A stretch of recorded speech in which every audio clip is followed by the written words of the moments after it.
नमस्कार मित्रों, स्टडी 91 पर आप सबका हार्दिक स्वागत अभिनंदन है। तो आज बड़ा ही जोरदार श्रृंखला होने वाली है और आज का प्रश्न एकदम आपका माथा हिला देगा, ठीक ना।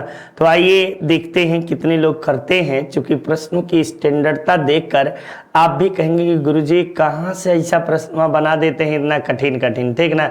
तो एकदम से जल्दी से सभी लोग एक बार फटाफट क्लास को लाइक कर दीजिए, शेयर कर दीजिए और क्लास को शानदार तरीके से अपने इष्ट मित्रों के बीच कह दीजिए अमरीश सर आ गए हैं, ठीक ना।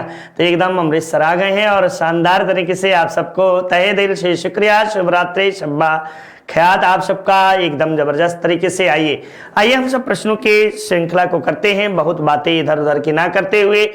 आप देखेंगे भारत में नियमित जनगणना किस वर्ष प्रारंभ हुई, ये सभी आपको सारी बातें पढ़ाए हैं और उन्हीं बातों से संबंधित एक महत्वपूर्ण क्विज को करेंगे।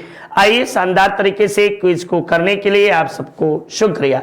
देखिए, पृथ्वी ग्रह पर जल के संदर्भ में निम्नलिखित कथनों पर विचार करिए। बहुत पढ़े हैं। देखिए, नदियों और झीलों में जल की मात्रा भूजल की मात्रा से अधिक है, या हिम आपको ध्रुवीय हिमछद और हिमनदों में जल की मात्रा भूजल की मात्रा से अधिक है। उपयुक्त कथनों में से कौन सा कथन सही है? केवल एक, केवल दो, एक और दो दोनों, या न तो एक न तो दो, इनमें से कौन सा आपको सही है? तब आप जवाब क्या देंगे? नदियों और झीलों में जल की मात्रा भूजल की मात्रा से अधिक है, ना कबो नहीं है, भूजल की मात्रा से कभी अधिक नहीं है। और आपको ध्रुवीय हिमनद और हिमनदों में जल की मात्रा भूजल की मात्रा से अधिक है, ये बिल्कुल सही बात है। तो ऑप्शन केवल और केवल 2 इज योर राइट आंसर होगा, ठीक ना। महासागर पढ़े और ये हालत खराब हो जाएगी, याद आ जाएगी आप सबकी नानी। हाल ही में वैज्ञानिकों ने पृथ्वी से अरबों प्रकाश वर्ष दूर एक विशालकाय ब्लैक होलों के विषय में आपको विलय का प्रक्षेपण किया। इस प्रक्षेपण का आपके या जीवन में क्या महत्व है? हिग्स बोसान कणों को अभिज्ञात हुआ। हिग्स बोसान कण जिसे गॉड पार्टिकल के रूप में जानते हैं, या गुरुत्वीय तरंगों का अभिज्ञान हुआ, या वार्म होल से होते हुए अंतरा मंदाकिनी अंतरिक्ष यात्रा की संभावना की पुष्टि हुई, या आपको इसे वैज्ञानिकों के विलक्षणता को समझना सुकर बनाया। तो ब्लैक होल ने वैज्ञानिकों के समझ को जो है एकदम सुलभ बना दिया, आसान बना दिया। तो ये बात याद रखिए, वैज्ञानिकों की विलक्षणता आपको जो है को सुलभ बना दिया, ये आपको ब्लैक होल के विलय के प्रक्षेपण आपको द्वारा। तो ये महत्वपूर्ण रूप से आप एक एक करके चीजों को देखते चलिए। इनमें से किसने पहली बार यह व्याख्या की थी कि पृथ्वी के अपनी धुरी पर घूमने के कारण प्रतिदिन सूर्योदय और सूर्यास्त होता है? तो ये बात आपको आर्यभट्ट के द्वारा किया गया था। आर्यभट्ट ये आपको गुप्तकालीन आपको जो है भूगर्भवेत्ता, आपको जो है कि गुप्तकालीन गणितज्ञ थे, गणितज्ञ और आपको खगोलवेत्ता थे। खगोल ज्योतिषाचार्य कह लो, ज्योतिषाचार्य हुआ करते थे। ये आप याद रखिए, आर्यभट्ट। आर्यभट्ट का जन्म जो था, इनका जन्म पाटलिपुत्र में हुआ था, ठीक ना। पाटलिपुत्र में आर्यभट्ट का जन्म हुआ था। इन्होंने आपको आर्यभट्टियम नामक ग्रंथ की रचना की थी। सूर्य शतक में इनकी रचना आपको मानी जाती है। एक निश्चित आकृति में व्यवस्थित तारों के समूह को क्या कहते हैं? आकाशगंगा, नक्षत्र, एंड्रोमेडा या सौरमंडल के रूप में जानते हैं, तब इसे क्या कहते हैं? तो एक निश्चित आकृति में व्यवस्थित तारों का समूह जो है नक्षत्र के रूप में जानते हैं। क्या कहते हैं? इसे नक्षत्र के रूप में कहते हैं। और ये नक्षत्रों की कुल संख्या 27 है। कितनी नक्षत्र हैं? तो 27 आपको नक्षत्रों की संख्या बताई गई है। हम लोग 27 नक्षत्र को पढ़ते हैं। ये तारों का एक समूह कहलाता है, जिसे हम नक्षत्र कहते हैं। नेक्स्ट, इंटरनेशनल एस्ट्रोनॉमिकल यूनियन द्वारा, यानी अंतरराष्ट्रीय खगोल संघ के द्वारा 2006 में 24 अगस्त 2006 को एक नई परिभाषा के अनुसार निम्नलिखित में से कौन सा ग्रह नहीं है, तब आप प्लेटो को यानी यम को ग्रह की श्रेणी से बाहर कर दिया गया था। क्यों? क्योंकि यह दूसरे ग्रह की परिधि को ओवरलैप्स कर रहा था, ठीक ना, इसके कारण इसे ग्रह की श्रेणी से निकाल दिया गया था। पृथ्वी का निकटतम ग्रह कौन सा है? तो शुक्र जो है ये मैंने आपको बताया था, ये आपको सूर्य है, सूर्य के बाद बुध, बृहस्पति, ऐसे मैंने आपको सारे ग्रहों के विषय में उस दिन बताया था। ये आपको बुध हुए, ये सूर्य देवता हुए, ठीक ना, ये सूर्य हैं, ये बुध हैं, ये आपको जो है शुक्र है, ये आपको पृथ्वी है, पृथ्वी के बाद मंगल है। तो ये सबसे निकट कौन है? पृथ्वी है, पृथ्वी के जुड़वा बहन, फिर मंगल है, मंगल के बाद बुध है, और फिर आप इसे आप अलग अलग जो है कर सकते हैं। यहाँ पे गुरु आएंगे या बृहस्पति आएंगे, शनि आएंगे, अरुण आएंगे और वरुण आएंगे, ठीक ना, अरुण और वरुण के रूप में आप देख सकते हो। तो ये आपको पृथ्वी का सबसे निकटतम ग्रह शुक्र को माना जाता है। सूर्य के गिर्द एक परिक्रमा करने के लिए निम्नलिखित में से कौन एक ग्रह अधिकतम समय लेता है? यानी सूर्य की परिक्रमा सबसे लंबे समय तक कौन करता है? तो सूर्य की परिक्रमा लेने में इनमें सबसे अधिक समय बृहस्पति के द्वारा लिया जाता है, ठीक ना। सूर्य की परिक्रमा सबसे अधिक समय बृहस्पति लेते हैं। वैसे तो यम और प्लेटो जो है, सॉरी आपको जो यूरेनस और प्लेटो के द्वारा लिया जाता है। ये अपनी हिंदी शानदार तरीके से नितिन सर के द्वारा पढ़ाया गया है, इसे आप परचेज कर सकते हैं और खूब मन लगा के पढ़ सकते हैं। तो जरूर से श्रृंखला के साथ जुड़िए और आपको भरपूर इसका हिंदी का लाभ मिलेगा। वहीं पेट की श्रृंखला भी हमारी संस्था की ओर से आपको संचालित है, आप इससे भी रूबरू हो जाइए। ये उन लोगों के लिए है जो शिक्षक बनने की दिशा में अपने कदम को शानदार तरीके से बढ़ा लिए हैं, यानी जो शिक्षक बनना चाहते हैं ये उन अभ्यर्थियों के लिए एक शानदार अवसर है। ये सुपर टेट यानी जो टेट को क्वालिफाई कर लिए हैं उनके लिए है मात्र 1799 रुपए में। आरओ की ये हिंदी की श्रृंखला है बेटा, ठीक ना, किसकी है? हिंदी की श्रृंखला है। आप इसे खरीद सकते हैं SSC GD 699 में, वीडियो की मॉक टेस्ट 249 रुपए में भी हमारी संस्था उपलब्ध कराती है। तो ये सारी बातें आप सबके लिए, सारी चीजें आप इसे तैयार कर सकते हैं, याद कर सकते हैं। निम्नलिखित में से कौन सौरमंडल का भाग नहीं है? सौरमंडल में सूर्य और उसके ग्रह नक्षत्रों के विषय में हम सब देखते हैं।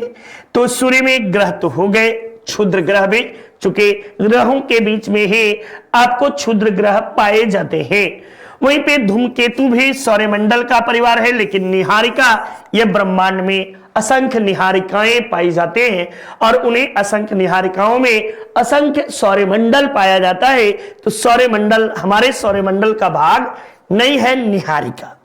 नेक्स्ट, टाइटन सबसे बड़ा चंद्रमा या उपग्रह है। वैसे सबसे बड़ा ये शनि का टाइटन है और सौरमंडल का दूसरा, ठीक ना, सौरमंडल का दूसरा सबसे बड़ा उपग्रह, दूसरा सबसे बड़ा उपग्रह के रूप में इसे जानते हैं, सबसे बड़ा। वैसे सौरमंडल का सबसे बड़ा उपग्रह कौन सा है? तो बृहस्पति का उपग्रह सौरमंडल का सबसे बड़ा गैनीमीड है, ठीक ना, सबसे बड़ा उपग्रह गैनीमीड है, गैनीमीड। ये गैनीमीड जो है बृहस्पति का उपग्रह है, यही है। आपको जो है मंगल में आपको सौरमंडल का सबसे छोटा उपग्रह फेबोस जो है ये आपको सौरमंडल का सबसे छोटा उपग्रह ये आपको पाया जाता है। तो इस तरीके से आप देख सकते हैं। चलिए अगले प्रश्न को देखते हैं। सूर्य की ऊर्जा उत्पन्न होती है, तो सूर्य की ऊर्जा नाभिकीय आपको संलयन के क्रिया के फलस्वरूप उत्पन्न होती है। नाभिकीय संलयन में हाइड्रोजन के छोटे छोटे अणु मिलकर हीलियम के अणु के रूप में परिवर्तित होते हैं, ठीक ना। और यही नाभिकीय संलयन की क्रिया पर ही हाइड्रोजन बम जो है, हाइड्रोजन बम आपको जो है आधारित है। ये किस पर? नाभिकीय संलयन पर। और आपको जो है कि परमाणु बम या अणु बम, परमाणु बम आपको किस पर आधारित है? तो नाभिकीय विखंडन पर। या आपको जो है परमाणु रिएक्टर, ये अभी परमाणु रिएक्टर जो है, रिएक्टर ये किस पर आधारित है, तो ये नाभिकीय विखंडन पर, ठीक ना। तो ये याद रखिएगा। ग्रह जिसका कोई उपग्रह नहीं है, तो दो उपग्रह हैं, ये कौन कौन से हैं, तो बुध और शुक्र, बुध एवं शुक्र, ये दो ग्रह हैं जिनके कोई उपग्रह नहीं है। तो यहां ऑप्शन में आपको बुध दिया हुआ है, बुध का कोई भी उपग्रह नहीं है। सौरमंडल में सबसे बड़ा ग्रह कौन सा है, तो सौरमंडल का बृहस्पति सबसे बड़ा ग्रह के रूप में माना जाता है, ठीक ना। इसके बाद आपको जो है कि शनि है, फिर आपको अरुण है, फिर आपको वरुण है ये। लेकिन बाह्य ग्रह, आंतरिक ग्रहों में, आंतरिक ग्रहों में सबसे बड़ा पृथ्वी है, सबसे बड़ा पृथ्वी है, ये याद रखिएगा, पृथ्वी, ठीक ना। ये बात भी आप याद करते चलो, देखते चलो। जनगणना 2011 के अनुमान के मुताबिक भारत में निम्न में से कौन सा एक सर्वाधिक जनसंख्या वाला राज्य है, तो आपको उत्तर प्रदेश जो है पहले नंबर पे है, पश्चिम बंगाल दूसरे पे है, बिहार तीसरे पे है। तो सबसे अधिक जनसंख्या वाले के मामले में उत्तर प्रदेश आपको जो है ये पहले स्थान पर है। ये बात आप सब याद करते चलिए, देखते चलिए, नहीं तो चुकलत गैला बेटा, ठीक ना। चलिए, निम्नलिखित में से किसको नगरीय चक्र में त्वरित अवस्था कहा जाता है, तो द्वितीय चक्र को, किसे, द्वितीय चक्र को, द्वितीय अवस्था को त्वरित अवस्था कहते हैं। किसमें, द्वितीय अवस्था को त्वरित अवस्था के रूप में, नगरीकरण के रूप में हम सब जानते हैं। नेक्स्ट, अपनी हिंदी शानदार तरीके से नितिन सर के द्वारा पढ़ाई गई है, ये आप इसे परिचित कर सकते हैं। ये आपको वीडियो की शानदार बुक, इसमें आपको प्रैक्टिस सेट जो है फ्री में है, ये भी आप खरीद सकते हैं। पेट की कंबो बुक, पेट की बुक, आरो की बुक, लेखपाल की, ये सभी श्रृंखलाएं हैं, ठीक ना। ये आरो की हिंदी की बुक है बेटा, हिंदी की, तो इसे जरूर से परिचित करिए और अपनी पढ़ाई को अनवरत रूप से जारी रखिए।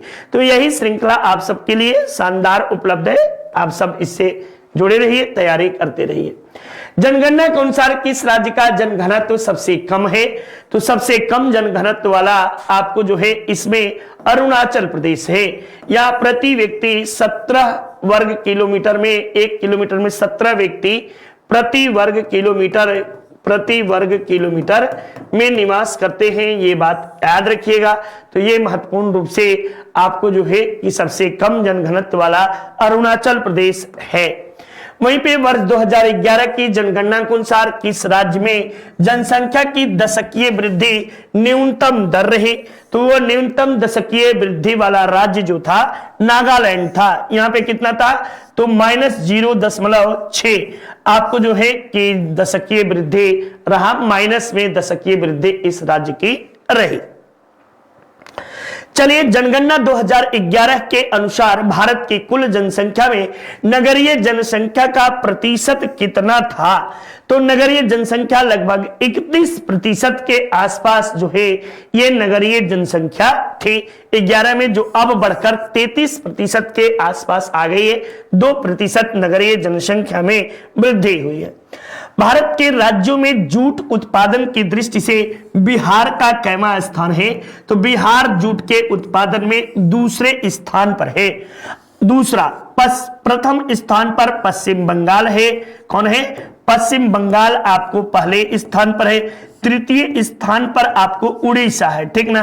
तो बिहार जूट के उत्पादन में आपको दूसरा प्रमुख उत्पादक माना जाता है। जूट की सबसे उत्तम किस्म जो है, सबसे उत्तम आपको जो है किस्म कौन सी है, मेस्टा की उत्तम किस्म कौन सी है, तो मेस्टा जो है ये जूट की सबसे उत्तम किस्म मानी जाती है। जूट से संबंधित क्रांति को क्या कहते हैं, तो आपको गोल्डन फाइबर क्रांति, गोल्डन फाइबर क्रांति, फाइबर क्रांति के रूप में इसे जानते हैं।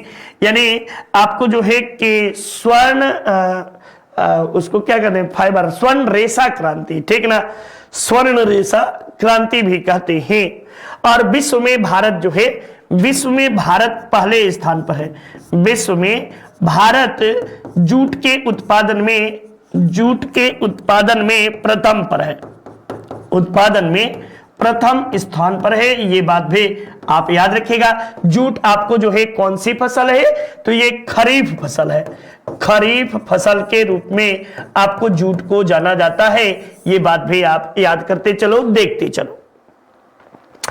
भारत में नियमित एवं वैज्ञानिक ढंग से जनगणना किस वर्ष प्रारंभ हुआ? तो नियमित और वैज्ञानिक रूप से जनगणना जो है भारत में 1881 ईस्वी में पहली बार प्रारंभ हुआ।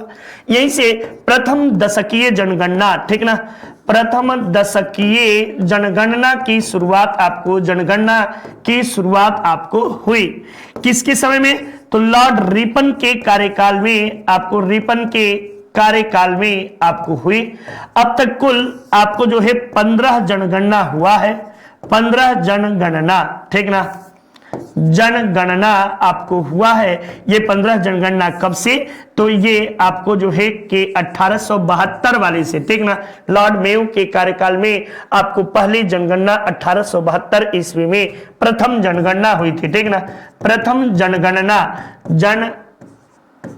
आपको हुई थी लॉर्ड मेयो के कार्यकाल में, ठीक ना, मेयो के समय में। आप ये बात भी याद रखो, जानते चलो। नेक्स्ट देखो, 2011 की जनगणना के अनुसार भारत में जनघनत्व कितना है? तो आपको भारत का जनघनत्व 382 व्यक्ति प्रति वर्ग किलोमीटर आपको जो है भारत का जनघनत्व है, 382 व्यक्ति प्रति वर्ग किलोमीटर। नेक्स्ट देखिए, आइए ज्वालामुखी को हम लोग देखते हैं। सूची 1 को सूची 2 से सुमिलित करना है और मिलान करना है। तो माउंट रेनर, ये कहाँ है? माउंट रेनर यूएसए में है। ये यूएसए आपको 1, 2, 3 जगह मिल गया। माउंट एटना कहाँ है? तो इटली में है। और ये 1 मिल गया, 1 यहां पर भी है। चलिए, तो इस तरीके से आपको जो है 2 इज योर राइट आंसर। आपको जो है माउंट पेरिकुटिन, ये कहाँ है? मैक्सिको में है। और माउंट एपो आपको जो है कि फिलीपींस में, पीपो है, एपो या पीपो आपको जो है फिलीपींस में है। आरओआर की शानदार श्रृंखला हमारी संस्था के द्वारा पढ़ाया गया है। आप इसे परचेज कर सकते हैं और अपनी तैयारी शानदार तरीके से जारी रख सकते हैं। आप सब को तहे दिल से शुक्रिया। आप सब इसी तरह अपनी तैयारी जारी रखें।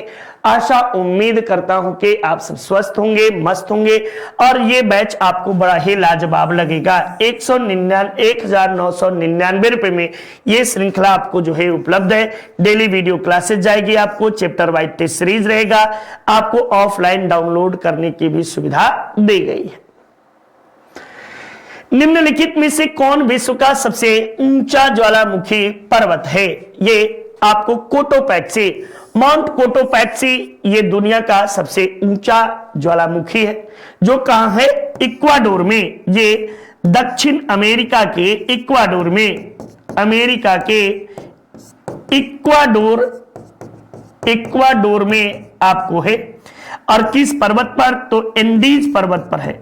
एंडीज पर्वत की श्रृंखला है, पर्वत पर आपको जो है माउंट कोटोपैक्सी ये सबसे ऊंचा ज्वालामुखी आपको है। और ये आपको जो है अफ्रीका की सबसे ऊंची ज्वालामुखी, अफ्रीका की सबसे ऊंची ज्वालामुखी आपको मानी जाती है। ये बात भी आप याद रखो, देखते चलो। नेक्स्ट देखो, पृथ्वी की सतह का वह भाग जिस पर भूकंपीय तरंगों को सर्वप्रथम रिकॉर्ड किया जाता है, वह आपको कौन सा भाग होता है? तब उसे है हम क्या कहते हैं? अधिकेंद्र के रूप में। अभी मैंने एक डायग्राम बनाया था और आपको भूकंपीय तरंगों को मैंने ऐसे ऐसे इस दिशाओं में बताया था। और फिर ये सर्वप्रथम जहां पे इंगित होती है, तो इसे ही हम क्या कहते हैं? अधिकेंद्र के रूप में जानते हैं। ये बात भी याद रखिए, अधिकेंद्र कहते हैं, ठीक ना। नेक्स्ट देखिए, भूकंप की तीव्रता का मापन किस पे किया जाता है? तो रिएक्टर स्केल पे आपको भूकंप की तीव्रता, और यहाँ पे ध्वनि की तीव्रता डेसिबल में मापी जाती है। ध्वनि की तीव्रता, ठीक ना, ध्वनि की तीव्रता आपको किस में मापी जाती है? तो डेसिबल में मापी जाती है। मौना लोआ ये आपको कहां है? मौना लोआ हवाई द्वीप, हवाई द्वीप में, हवाई द्वीप में ये मौना लोआ है। हवाई द्वीप कहां है? यूएसए में है, ठीक ना। ये यूएसए के मौना लोआ, ये विश्व का सबसे बड़ा क्रेटर वाला ज्वालामुखी, ठीक ना। विश्व का सबसे बड़ा क्रेटर वाला ज्वालामुखी, ये ज्वालामुखी के रूप में इसे हम सब याद करते हैं। तो शानदार तरीके से आप सब इसे संसार का सबसे बड़ा ज्वालामुखी भी आपको जो है यही है। जापान में आपको कौन सा है? तो जापान में आपको जो है कि फ्यूजियामा, माउंट फ्यूजियामा, फ्यूजियामा ये आपको जो है अम्लीय प्रकार का ज्वालामुखी है, अम्लीय प्रकार का ज्वालामुखी, ठीक ना। प्रकार का ज्वालामुखी के रूप में इसे हम सब जानते हैं, याद रखिए। इटली में आपको जो है कि विसुवियस, विसुवियस ये आप याद कर सकते हैं, माउंट विसुवियस ये इटली में है। अधोलिखित चट्टानों में से किसमें जीवाश्म नहीं पाए जाते? तो जीवाश्म आपको जो है ये आपको ग्रेनाइट में नहीं पाए जाते हैं, क्योंकि ग्रेनाइट क्या है? आग्नेय सेल है, आग्नेय सेल है। आग्नेय सेलों को प्राथमिक सेल कहते हैं। इसे क्या कहते हैं? प्राथमिक सेल के रूप में जानते हैं। और प्राथमिक सेलों में जीवाश्म नहीं पाए जाते, ये बात भी बेटा एकदम अपने मन मस्तिष्क में, दिमाग में बैठा लीजिए, इसमें जीवाश्म नहीं पाए जाते। नेक्स्ट देखिए, निम्नलिखित में से कौन सा समूह से नहीं है? समूह से नहीं है मतलब, हाँ देखो ये तीनों क्या है? अवसादी चट्टान है। क्या है? अवसादी चट्टान के रूप में इन्हें हम जानते हैं। और ये क्या है? तो ये आग्नेय चट्टान है, आग्नेय चट्टान है। तो इसलिए ये तीनों समूह से भिन्न है, ये बात भी आप याद रखिए। निस आग्नेय चट्टान है।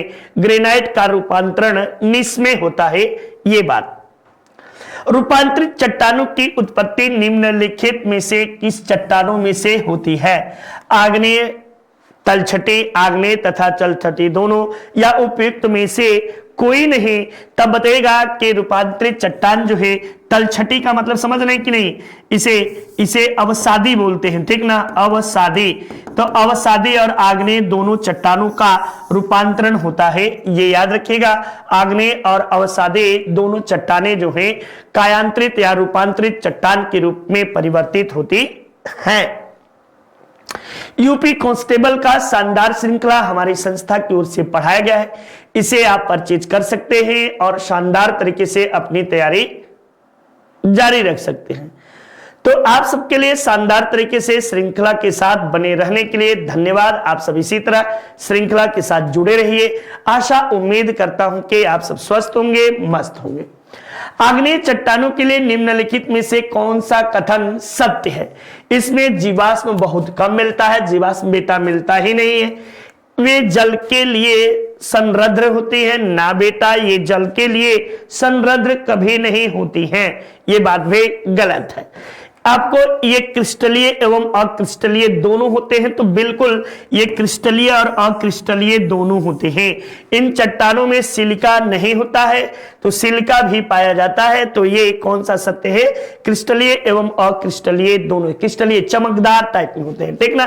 तो ये दोनों प्रकार के आपको मिलते हैं, ये बात आप याद रखिए। चलिए नेक्स्ट देखते हैं।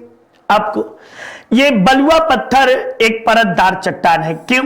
क्योंकि इसमें मरुस्थल में बनती है ना बेटा, पानी की गर्मी में बनती, गर्मी से बनती है नहीं, पानी के नीचे बनती है। ये बलुआ पत्थर किसमें बनती है? तो पानी के नीचे बनती है, ये बात याद रखिएगा। बलुआ पत्थर का निर्माण हमेशा जो है कहाँ होता है? तो पानी के नीचे। ये पानी से बार बार रगड़ रगड़ रगड़ रगड़ के बालू के रूप में परिवर्तित होता है, तो बलुआ पत्थर हमेशा पानी के नीचे बनती है। भूपृष्ठ की बनावट में अवसादी चट्टानों का योगदान कितना प्रतिशत है? तो टोटल भूपृष्ठ के बनावट में अवसादी चट्टानों का योगदान 5% है, जबकि आग्नेय चट्टानों का योगदान कितना है?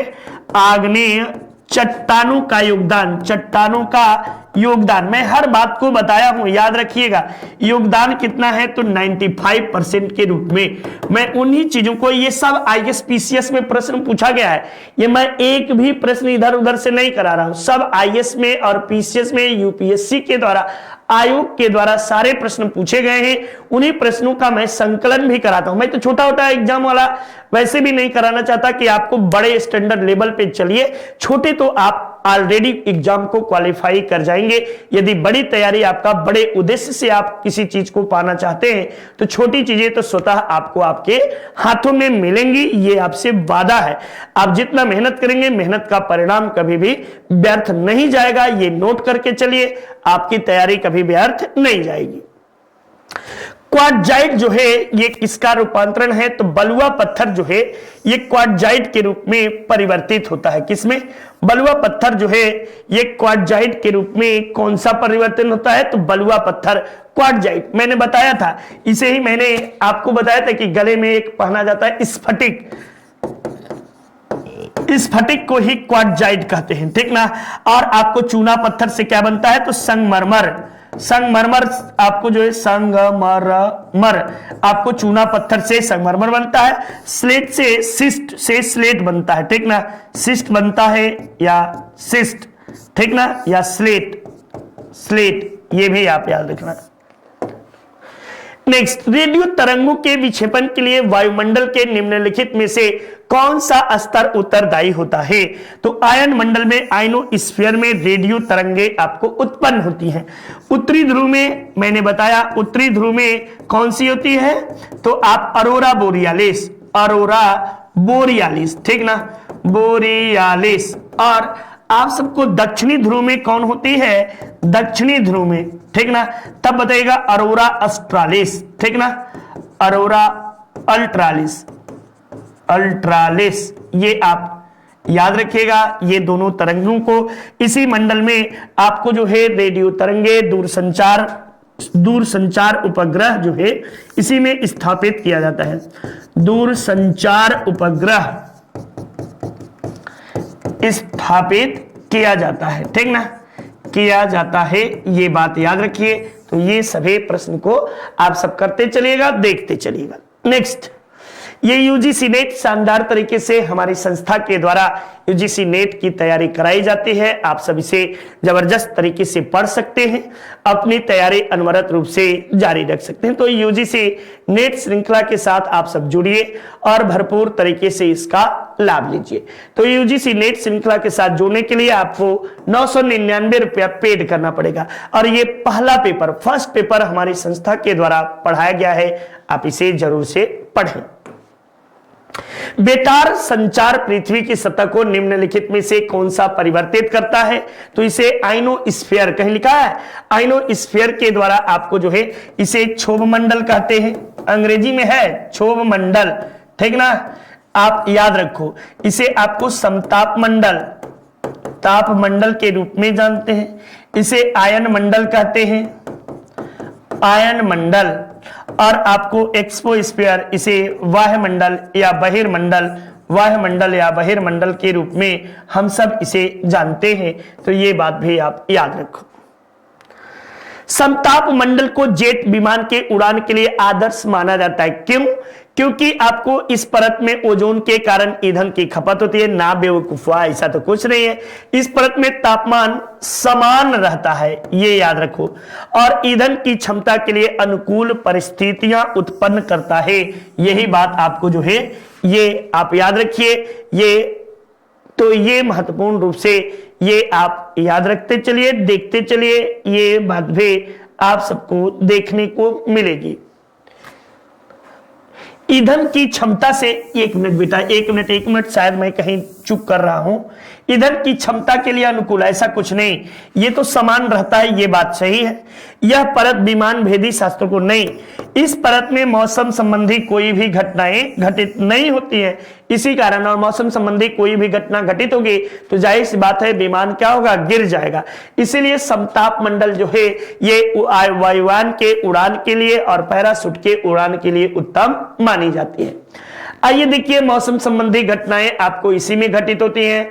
आपको जो है ये ध्रुव की सतह पर रेडियो तरंगे, ओजोन परत इसी में पाई जाती है और ये यही मध्यमंडल, तो यानी 1 2 3 4 उपयुक्त में से सभी आपको कौन से हैं? तो सही आपको 1 2 3 4 यही आपको बिल्कुल सही है और सटीक जवाब भी आप सबका रहा, ठीक ना।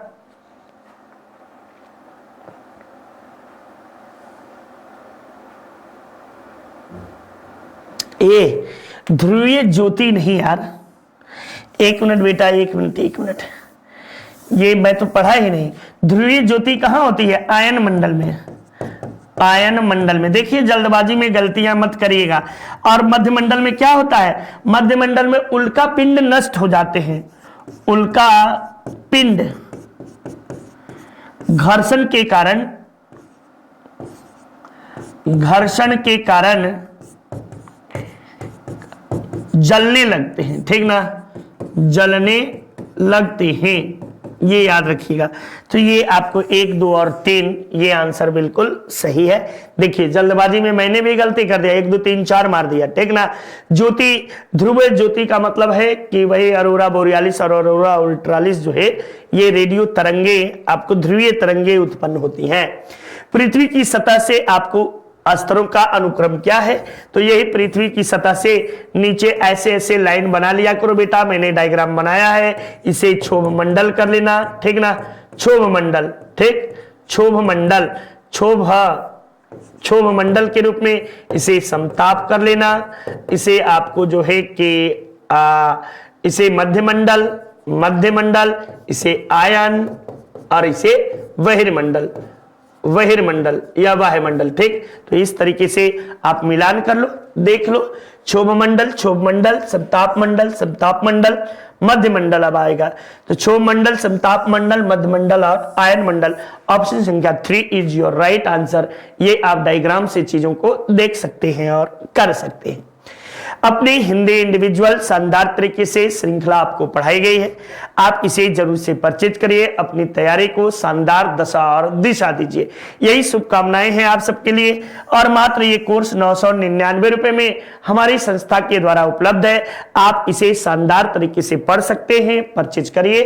और हिंदी के बादशाह के द्वारा पढ़ाया गया, जहां लाखों लाखों नहीं करोड़ों करोड़ में वीडियो चले हैं, तो आप इनसे जरूर से पढ़िए। संचार उपग्रह वायुमंडल के किस स्तर में अवस्थित होते हैं? तो आयन मंडल में संचार उपग्रहों को आपको जो है स्थापित किया जाता है। इसमें मौसम संबंधी घटनाएं जो होती हैं सभी आपको जो है मौसम संबंधी घटनाएं किसमें होती हैं? मौसम संबंधी घटना, ठीक ना।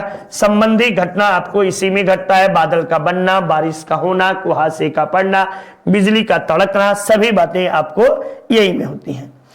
ओजोन परत किसमें पाई जाती है या बनती है? अंटार्कटिका की वायुमंडलीय परत में ओजोन परत बनती है। या आपको जो है कि ये शनि ग्रह की, नहीं, शनि ग्रह की खोज से कोई मतलब नहीं, पृथ्वी की सतह से ना बेटा, ये पृथ्वी की सतह से 15 से 20 किलोमीटर की ऊंचाई पर यह परत पाई जाती है। ओजोन परत मुख्यतः समताप मंडल में, समताप मंडल में आपको पाई जाती है, समताप मंडल में पाई जाती है ओजोन परत, ठीक ना। ओजोन परत को मापने की इकाई क्या कहते हैं? मापने की इकाई डाप्सन कहलाती है, ठीक ना। इकाई डाप्सन के नाम से जानते हैं, डाप्सन इसे कहते हैं, ये बात भी आप याद रखना।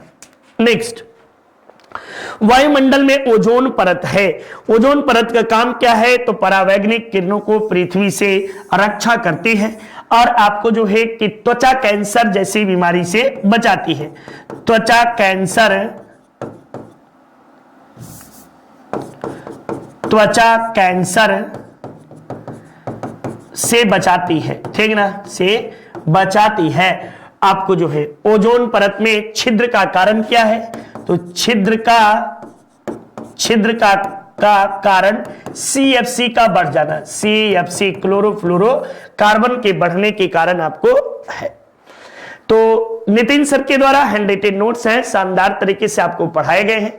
आप इसे परचेज कर सकते हैं और अपनी तैयारी शानदार तरीके से जारी रख सकते हैं। तो चलिए, शानदार तरीके से आप सब श्रृंखला के साथ बने रहे, इसके लिए आप सबको तहे दिल से शुक्रिया, धन्यवाद। आप सब जबरदस्त तरीके से पढ़ा और आप सब इसी तरह पढ़ते रहे। आशा उम्मीद करता हूं कि सफलता आपके कदमों को चूमेगी। तो जय हिंद, जय भारत। चलिए मिलते हैं सोमवार को एक शानदार श्रृंखला के साथ। नमस्कार, वंदे मातरम, जय हिंद, जय भारत।